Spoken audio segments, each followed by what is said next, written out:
ভেবেছিলাম যে ঋণ পরিশোধ করার জন্য এই কিডনি বিক্রি হবে আমার একমাত্র উপায়। তবে আমি এখন মনে করি যে কেন আমি এই কাজ করলাম। ঢাকা উত্তর থেকে মাত্র ৬ ঘন্টার দূরত্বে জয়পুরহাট জেলায় ছবির মতো শান্ত সুন্দর এক গ্রাম কালাই। গ্রামের বুক চিরে চলে গেছে ধূলি ধূসর এক রাস্তা, এর দুপাশে ধান ক্ষেত, বাঁশের বেড়া দেওয়া বাড়ির সামনে নগ্নদেহে খেলছে অনেক ছোট ছোট শিশু। অনেক দরিদ্র গ্রামবাসীর মতো এই শিশুদের জীবনেও অনেক কষ্ট। তাদের পরিবারের হয়তো ক্ষুদ্র ক্ষুদ্র বিভিন্ন সংস্থা থেকে লোন নিতে হয়েছে শুধুমাত্র নিজেদের বেসিক নিডসটা পূরণ করার জন্য। দেখা যায় যে অনেক সময় ক্ষুদ্র ক্ষুদ্র এসব লোন পরিশোধ করার জন্যই অনেকে অঙ্গ প্রত্যঙ্গ বিক্রি করে থাকে। কালাই গ্রামের এক বাসিন্দা মোহাম্মদ আক্তার আলম, ওনার বয়স 33, পেটে 15 ইঞ্চি দীর্ঘ এক কাটা দাগ।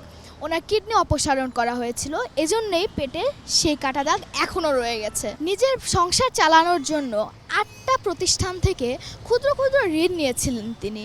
তবে সেই ঋণ পরিশোধের পাশাপাশি যে কিস্তি আসতো সেটা উনি ভ্যান চালানোর মাধ্যমে পরিশোধ করতে পারতেন না। তখন অঙ্গ বিক্রি করার অর্থাৎ ওনার কিডনি বিক্রি করার প্রস্তাব আসে ওনার কাছে, সেটা উনি করে ফেলেন। তবে এই কিডনি অপসারণ করার পরে যে পর্যাপ্ত কেয়ার দরকার ছিল সেটা পাননি মোহাম্মদ আক্তার আলম।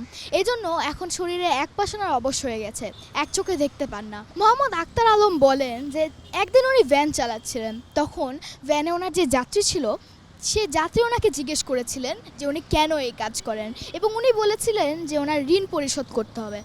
8টি সংস্থা থেকে উনি ঋণ নিয়েছিলেন, তবে সেই ঋণ উনি পরিশোধ করতে পারছিলেন না। সেদিন মোহাম্মদ আক্তার আলমের ভ্যানের যাত্রী ছিলেন মানুষের অঙ্গ প্রত্যঙ্গ বিক্রি করার একজন দালাল।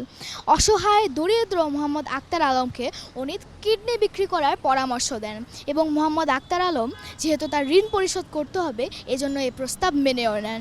মোহাম্মদ আক্তার আলম বলেছিলেন যে আমি ভেবেছিলাম যে ঋণ পরিশোধ করার জন্য এই কিডনি বিক্রি হবে আমার একমাত্র উপায়। তবে আমি এখন মনে করি যে কেন আমি এই কাজ করলাম। সেই প্রস্তাব গ্রহণ করার 17 দিন পর এক বেসরকারি হাসপাতাল থেকে খুবই আশঙ্কাজনক অবস্থায় ফিরে এসেছিলেন। সঠিক চিকিৎসা না পাওয়ার কারণে আজ ওনার এই দশা। ওনার এক পাশ পুরোই অবশ হয়ে গেছে এবং এক চোখে উনি দেখতে পান না। দারিদ্রতা এবং অজ্ঞতা অনেক মানুষকে অঙ্গ বিক্রির মতো ভয়াবহ দিকে ঠেলে দেয়।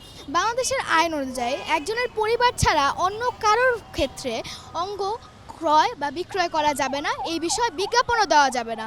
তাহলে একজনের 7 বছর পর্যন্ত কারাদণ্ড হতে পারে। সুভাষা ফাইট সিজদা, একটু ভাবুন। ITV ঢাকা।